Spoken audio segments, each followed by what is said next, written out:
por delante un tema muy interesante que nos involucra a todos, tanto a adultos como a niños de todas las edades y de todos los estratos, porque esto es una situación que lamentablemente se está multiplicando y tiene que ver como con un cambio de paradigma, tal cual lo anunciaba hace algún tiempo la licenciada Claudia Messing, que está aquí con nosotros y que nos trajo este concepto nuevo, ¿no? De esta simetría entre los niños y los adultos, y que esto básicamente lo que hace es ponerlo al niño en un punto, en una situación incómoda, porque es una situación en la que es niño pero es adulto a la vez, y por eso cuestiona y por eso plantea absolutamente todo, pero no deja de ser niño, porque no tiene 40, tiene 8, o tiene 5, o tiene 3. Es que el niño no es adulto, él cree ser un adulto, pero no lo es en absoluto, sigue siendo niño como fue siempre en todas las épocas. Pero se cree un adulto. A ver, se cree un adulto o se cree que manda o se cree en paridad con el adulto. Te voy a contar un poquitito de qué se trata este cambio. Es un cambio estructural que ya se viene produciendo en realidad desde... los que eran jóvenes en la década de 70 ya tienen hijos con rasgos de simetría. Estamos con la segunda generación simétrica, de la cual vos sos la primera generación, y estamos con los hijos y adolescentes ya de esta segunda. O sea que yo vendría a ser un simétrico. Con rasgos de simetría. Nací en el 71, digo. Claro, con rasgos de simetría. Lo que pasa es que no es lo mismo la simetría de un niño actual que lo que era ni hablar en tu generación, que era mucho más liviana. ¿Sabes dónde se ve la simetría? Era más maleable, me parece. Sí, la simetría del adulto de hoy se ve en la autoexigencia, la hiperexigencia interna. Eso es lo que tienen como característica más notable. Pero voy a hablar de los chicos, porque hablando de los chicos se va a entender también en qué rasgos los adultos tienen algo que ver o no. A ver, el chico copia al adulto como si estuviese frente a un espejo, se mimetiza con el adulto de una manera que antes no lo hacía. Siempre el chico imitó y jugó a que era la mamá o el papá. Exacto. Pero ahora no juega, se siente que es la mamá, se confunde con el adulto de una manera impresionante. Entonces, toma las frases del adulto, las replica, se equipara su pensamiento al del adulto y se ofende mortalmente cuando los padres no reconocen su criterio y su pensamiento como válido. Entonces el chico es muy divertido cuando son chiquitos, como pueden tomar tus palabras y usarlas a su favor. Por ejemplo, el chico puede decir, mamá, ¿a vos no te enseñaron a respetar a las personas? Por ejemplo, una nena no quiere comer lentejas, entonces usa la frase que en otro momento habrá pescado, o le puede decir, mamá, te voy a poner en penitencia. Mamá, ¿querés que me enoje? Mirá que ya me enojé, vas a ver, te voy a poner en penitencia. Ah, totalmente, y vos querés estrangularla. Porque, claro, es absolutamente real lo que estás planteando. Y creo que hay algo más complejo aún, que es que los adultos, no sé si en mi caso en particular, pero uno lo escucha bastante frecuente, que es como es un regodeo por parte del adulto de ver, mirá, vos viste cómo mi hija me contestó así, es tan madura, vos viste cómo me respondió, es tan inteligente, vos viste cómo reaccionó, es increíble, tiene 10 años y habla como si tuviera 20. Ese regodeo, esto fuera un recurso. Ese regodeo es muy peligroso, porque estos mismos niños, muy graciosos cuando son niños, se transforman en adolescentes simétricos, y ahí agárrate, Catalina, porque ya las cosas no son tan graciosas o tan llamativas. Claro, hay una frase que le dice una nena a la mamá que era divina: yo no te voy a ayudar a poner la mesa porque es algo que tenés que hacer vos solita. Es maravilloso. Bueno, entonces, ¡qué horror! ¿Y qué más hacemos, Claudia? Bueno, entonces, primero entender este cambio. Este cambio tiene que ver con que la cercanía de los vínculos, ya no hay miedo en los vínculos familiares, se ha erradicado prácticamente el miedo de la distancia. Entonces el chico se mimetiza masivamente. Hay aspectos graciosos como este y otros aspectos más complicados, porque el chico se mimetiza también con nuestros problemas no resueltos, se mimetiza con nuestra forma de hablar, con nuestra forma de pensar, con nuestras ideas, y también con aquello que tenemos pendiente y no resolvimos. Entonces, cuando un chico tiene un síntoma, un problema hoy psicológico, emocional, es muy importante que los padres se incluyan en el tratamiento y que los psicólogos también trabajen con los padres, porque no vamos a encontrar en un 80% con que el padre te dice, yo era igual cuando era chico. Entonces, los padres reconocen en los hijos problemáticas y características que ellos también tenían. Por lo tanto, no podemos tratar al chico y medicarlo como se hace hasta ahora, sino tenemos que incluir a los padres en el trabajo terapéutico para que los padres también hagan su propia revisión de temas y puedan darle al chico una orden distinta, porque el chico copia todo lo que es el padre por dentro, se mimetiza con lo profundo, no con lo que el padre diga solamente padre, madre, sino con lo que el adulto es por dentro. Claro, lo que transmite internamente. Tal cual. Esto es lo que el chico pone en evidencia en la escuela y termina mandándolo a las maestras, a los chicos a tratamiento. Claro, y aparte acá hay un componente muy importante que es la referencia. El niño busca en su padre una referencia válida. Es su padre, es su madre, con lo cual eso no es cuestionable en ese punto. Entonces pareciera ser que todo aquello que se parece a mamá y a papá está bien. Por supuesto, para él está bien. Si el padre se limpia el cuchillo en el mantel, lo va a copiar absolutamente. Si el padre grita, el chico va a gritar. Si el padre es un gruñón, el chico va a ser un gruñón en el colegio. Si el padre en realidad es una persona que descalifica o que se siente como que es el campeón, el pibe va a copiar eso y a veces no tiene las mismas características de personalidad o los mismos recursos que el padre. Entonces copia a un padre o a una madre sin tener aquellos recursos, con lo cual la pasa bastante mal, porque para el pibe es bastante natural ser como es el otro, sin embargo no le sale. Provoca un rechazo. Claro, los compañeritos no lo reconocen como al padre por ahí lo reconocían, o no les parece tan gracioso que quiera cambiar la regla de juego como si lo hacía el padre, pero tenía éxito. Entonces, por eso es tan importante poner a los padres incluidos en el tratamiento, porque los padres dan inconscientemente como mandatos, órdenes que si el pibe, digamos, si uno le dice que no lo haga, un padre, por ejemplo, que descalifica el colegio, piensa que la educación, que no sirve, a pesar de ser profesional, etcétera. Entonces yo le digo en la consulta, vos vas a tener que ponerte de acuerdo con vos mismo, porque vos que pensás que la educación no sirve, en realidad estás mandando a tu hijo al colegio. Ay, así que por favor ponete de acuerdo y fíjate, sé coherente con lo que estás diciendo o revisa tu pensamiento. ¿Cuántas veces hemos hablado respecto de las problemáticas que surgen en los colegios respecto de no respetar la autoridad? Son los propios padres los primeros en no respetar la autoridad, en descalificar a los directores, a los maestros, en pensar que porque tu hijo se sacó un 1 es culpa de la maestra, que es una gruñona, que tuvo un mal día, y no porque el chico no estudió. Por ejemplo, con respecto a esto yo le quiero dar una recomendación a los padres. Los chicos hoy, justamente por esta posición de paridad y esta fantasía de completud, a ver, copian a los padres, pero no se terminan de separar, no se terminan de individuar del todo, cuentan con su madre o su padre como si fuese su brazo ejecutor, especialmente con las madres, tráeme, llévame, haceme, vos marcá, vos llamá. Entonces, cuando crecen, siguen contando de alguna manera con los padres como si fuese ese brazo ejecutor y se lastiman profundamente cuando el adulto no les da el gusto, cuando el profesor no confirma su pensamiento, cuando el compañerito no confirma lo que piensan, se frustran muchísimo. La intolerancia y la frustración es la característica más notable por esta fantasía que se puede todo. Vos podías todo, si vos no me comprás lo que yo quiero, vos no me querés. No es que sos mala, vos no me querés. Entonces piensan que los padres podían todo, por eso son arbitrarios o caprichosos cuando no lo hacen.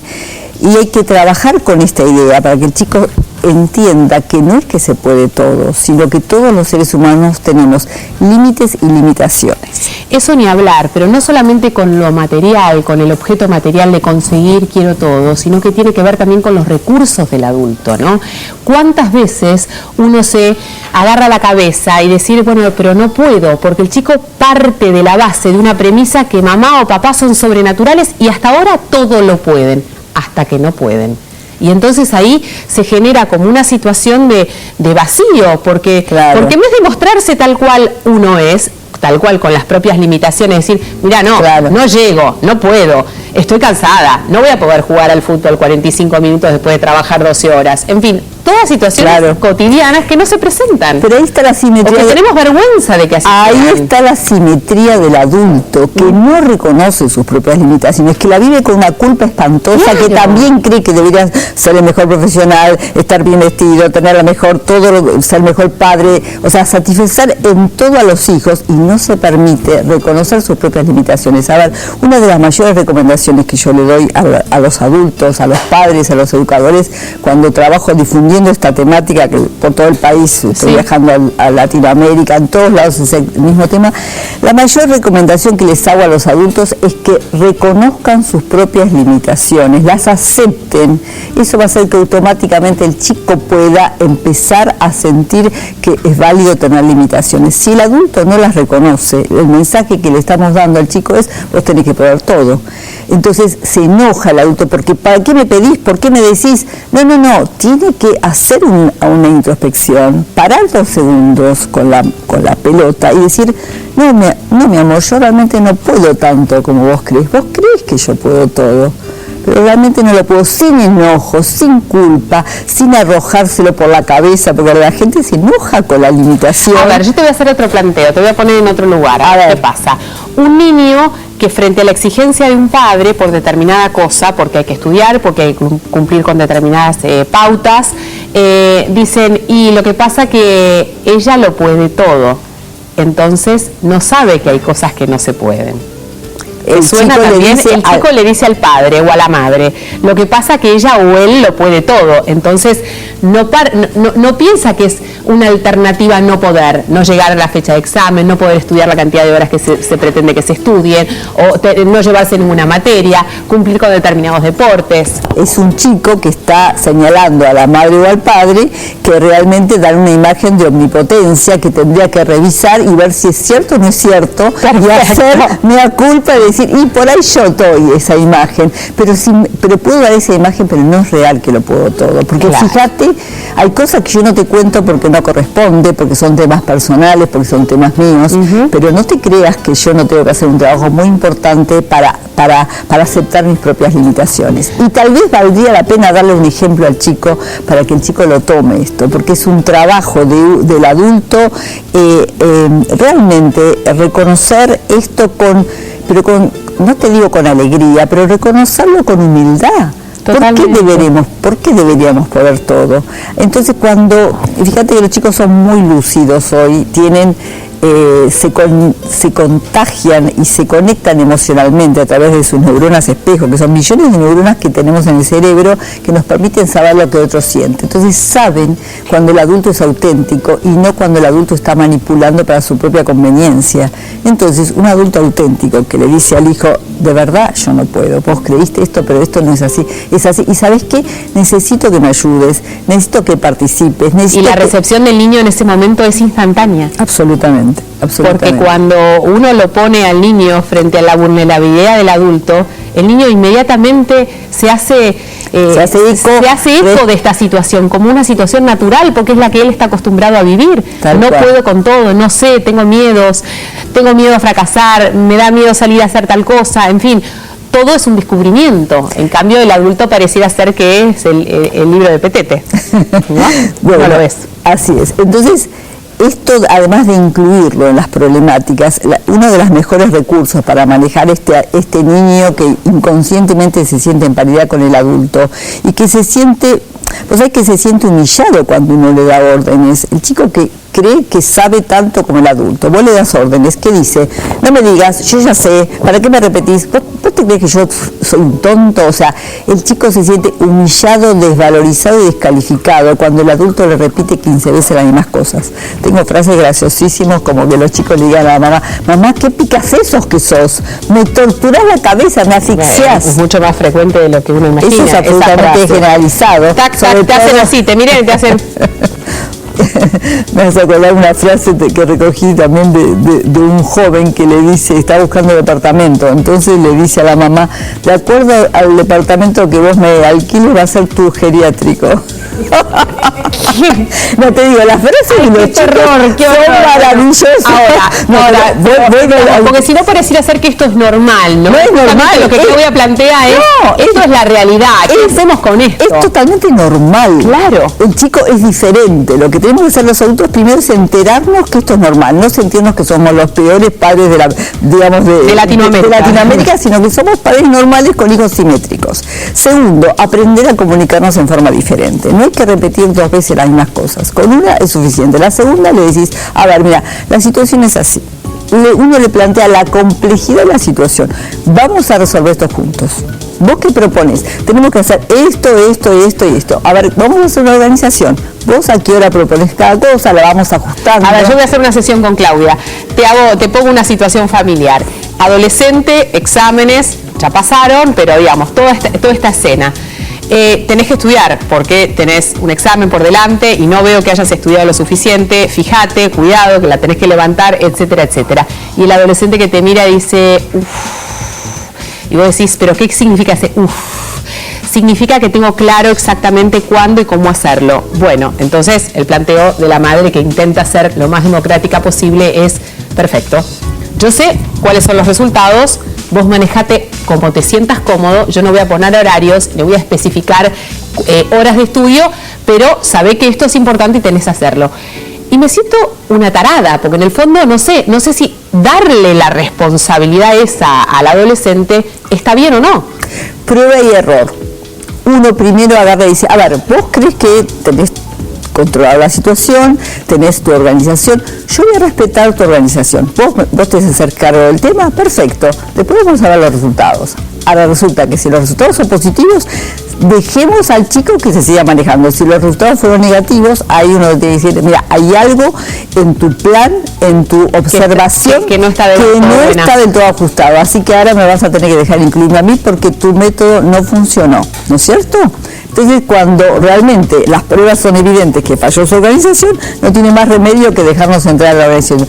La autoridad siempre funciona o tendría que funcionar en dos tiempos. El primer tiempo es el tiempo de la democracia, de la inclusión y de la participación. El segundo tiempo es el tiempo de me estás pidiendo entonces que yo ponga las pautas porque no estás pudiendo ponerlas vos. Lo mismo a nivel educativo, lo mismo a nivel de familiar. A ver, primero... Sí, con todas las circunstancias que se presentan. Cuando uno primero propone al chico que participe, cuando uno escucha, cuando uno toma el criterio del otro como un criterio válido, la simetría del chico se siente respetada, se siente, ya no es mandoneado, ya tuvo una posibilidad de participar, se calma, se relaja y ahí va a poder escuchar perfectamente nuestra posición porque ya se sintió respetado. Por ejemplo, uno le da en aula a los chicos a resolver una cuestión, los pibes no la pueden resolver, entonces el profesor dice, bueno, no se han podido poner de acuerdo, entonces voy a decidir yo porque ustedes me han mostrado o me están pidiendo que lo resuelva. Muchas veces uno hace esto con los chicos, por ejemplo, hasta que uno le dice, ¿vos necesitas que yo me ponga hecho una bruja? ¿Necesitas que te grite para hacer esto? Si vos me lo pedís, yo te voy a gritar. Pero a mí no me gusta gritar. ¿Necesitas que te lo repita así? A ver, ¿cómo vamos a hacer? O sea, hasta la firmeza. A ver, quiero aclarar una cosa. La simetría de los chicos requiere más firmeza que nunca. Una cosa es ser inclusivo, participativo, escuchar sus argumentos, pero ojo, el adulto tiene que manejar la comunicación, saber cuándo es una pulseada, cuándo es una lucha por el poder. El liderazgo del adulto es absolutamente necesario, con más firmeza que la que se tenía antes, te diría. Firmeza para saber cuándo nos está queriendo enroscar la víbora y cuándo realmente está queriendo entenderse y participar y proponer. Eso es tarea del adulto absolutamente. Fascinante, Claudia, muchas gracias. Tenemos que hacer la última pausa, ya estamos de vuelta, no te vayas.